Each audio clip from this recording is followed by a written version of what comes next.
Hi అండి, నమస్తే. Welcome to read with Yashu. నిన్నటి భాగంలో శంఖచూడుడు ఇంద్రునిపై యుద్ధానికి దండెత్తాడు. అలాగే ఇంద్రుడు కూడా బృందారకులతో కూడి యుద్ధ సన్నద్ధుడయ్యాడు అనేంతవరకు చదువుకున్నామండి. దేవదానవ సంగ్రామం ప్రారంభమైంది.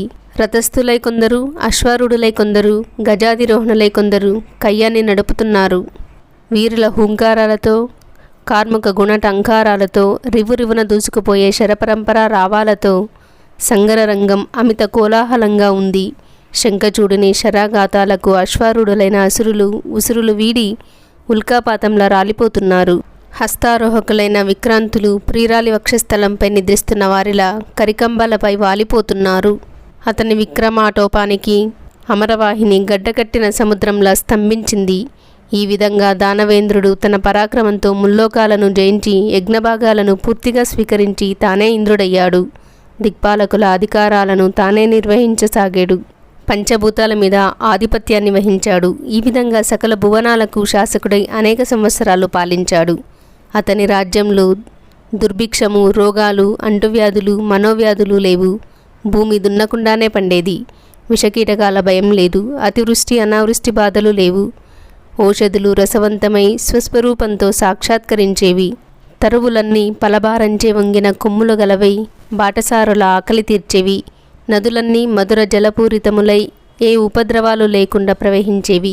సరస్సులన్నీ సరోజ శుండములతో, భ్రమరకుల జుంకారాలతో మహాశోభాయమానంగా దర్శనమిస్తున్నాయి.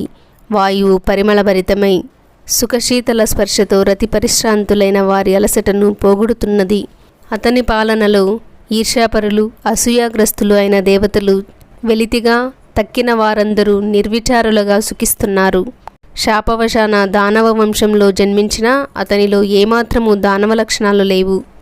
ఇలా ఉండగా శంఖచూడుడు పొందుతూ ఉన్న ప్రజాభిమానాన్ని, అతని అభ్యుదయాన్ని చూసి జాతివైరం కారణంగా ఓర్వలేక దుఃఖితులైన దేవతలు బ్రహ్మగారితో మొరపెట్టుకుని ఆయనతో కలిసి వైకుంఠానికి వెళ్ళి చతుర్భుజునితో సంగతులన్నీ సముఖంలో విన్నవించి ముప్పు తప్పించి మునుపటి వైభవాన్ని కల్పించమని పరిపరి విధాలుగా ప్రార్థించగా ఆయన ఆలకించి ఇలా అన్నాడు.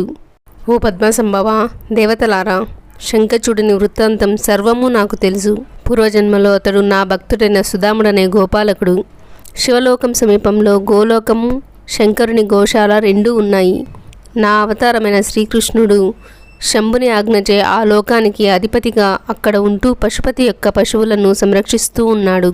శ్రీకృష్ణుని విహార ప్రియురాలు రాధ శంకరుని అనుగ్రహంచే లభించిన గోలోకాధిపత్యాన్ని వహించి రాధామాధవులు ఆయన నామ సంకీర్తనం చేస్తూ యథేచ్ఛ విహారం చేస్తూ క్రీడిస్తూ ఉన్నారు.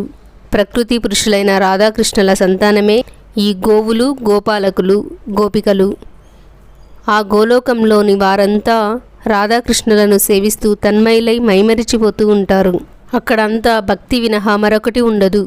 ఉపాధిని పొంది దుఃఖాన్ని అనుభవిస్తూ ఉన్న జీవుడు తిరిగి పరమాత్మను చేరుకోవాలనే తపనే భక్తి. తనను తాను ప్రేయసిగా భావించుకుంటూ పరమాత్మను ప్రియునిగా భావించి చేసే సాధనయే మధుర భక్తి. బృందారకులారా, పరమాత్మను తెలుసుకోగోరే వారికి ఇది చాలా సుకరమైన మార్గం సుమా. ఎందుకంటే అక్కడ ప్రేయసి ప్రియులిద్దరూ పరస్పరం ఒకరిపై ఒకరు మధుర భావాలనే కలిగి ఉంటారు. అక్కడ అరిషడ్వర్గాలు లేవు. అదొక రసప్రపంచం, మధురైక జీవనం, ఆనందహేళ. ముక్తజీవులుండే స్థానం గోలోకం. సుధాముడనే గోపాలకుడు శంకరుని లీలచే ఒకప్పుడు రాధాదేవి జగన్మోహన సౌందర్యాన్ని చూసి మోహితుడు కాగా ఆమె అతనిని దానవుడు కమ్మని శపించింది. ఆ శాపం ఆగ్రహంతో ఇచ్చింది కాదు, అనుగ్రహంతో చూపిన ముక్తి మార్గం. ఎలాగంటే పరస్త్రీ వ్యామోహం మానవ లక్షణం కాదు, దానవ లక్షణం. అందుకని దానవుడు కమ్మని శపించింది. అంతేకాదు, సుధామణిలో ఎక్కడో ఒక మూల వరిముల్లంతైనా కామబీజం ఉంది. అది కూడా నశిస్తే కానీ సాయుధ్యముక్తి లభించదు. కోరికలే పునర్జన్మ హేతువులు కదా.